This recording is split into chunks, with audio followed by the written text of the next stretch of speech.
tu ešte takto obhrábem trávítko, baliaci papier.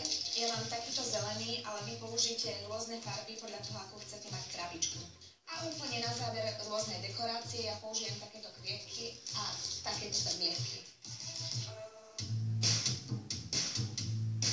Otvoríme si knižku, ale len tak, aby tá pevná strana zostala sama. Teraz si pomocou pravítka môžete nakresliť v strede knižky nejaký ľubovoľný obdĺžnik, môže to byť samozrejme aj štvorec, aké tvary chcete, také tam spravte.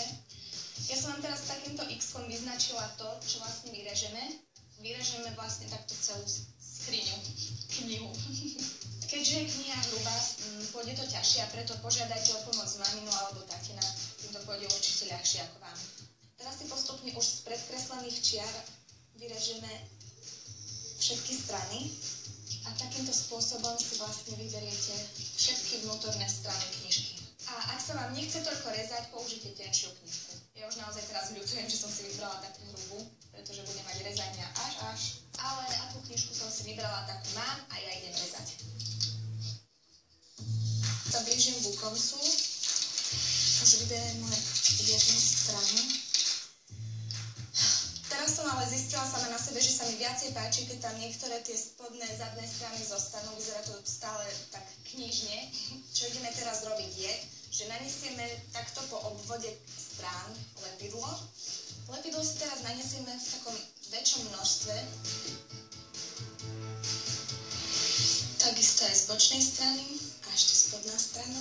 Teraz je dôležité sa fakt zaprieť, aby to lepidlo splnilo účel, ktorý splniť má. Najlepšie by bolo, keby ste sa na tú knihu postavili. Ja sa teraz tiež postavím na tú knihu. Keď si kontrolujete knihu, či je naozaj dobre nalepená a náhodou vám niektoré listy nedržia, tak sa nebojte a po jednom ich prilepte k ostatným. Aby mi to ešte lepšie držalo, naniesiem to lepidlo aj z vnútornej strany. Opäť knihu zavrieme a pritlačíme. Mne už lepidlo úplne zaschlo, teraz budeme knihu obaľovať, ale asi tu potrebujem trošku miesta. Si tu upracem. Ja chcem, aby to bolo pekné farebné, už ma poznáte, viete, že mám rada farby, preto si knihu obalím takýmto farebným baliacím papierom a samozrejme knihu ideme lepiť, preto sú tu ešte takéto výčnelky, ktoré budeme zahýbať dovnútra knihy a takto vlastne lepiť. Na toto lepenie, ktoré teraz idem robiť, je lepšie takéto lepidlo, pretože keby ste použili toto tekuté lepidlo, zostali by vám tam také záhyby a hrbovčeky a to nie je veľmi pekné. Neviem prečo, ale túto vôňu lepidla mám strašne rada. Dobre si to hlavne k tomu papieru prirovnajte a popritláčajte.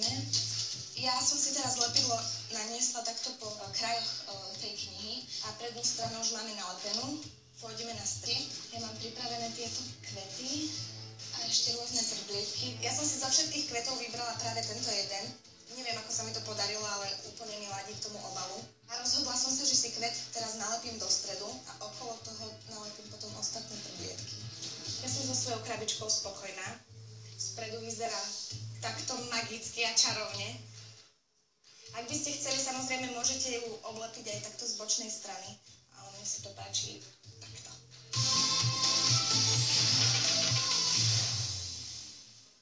Rekapitulácia. Na výrobu krabičky z knižky budeme potrebovať staršie vydanie knižky, ktoré už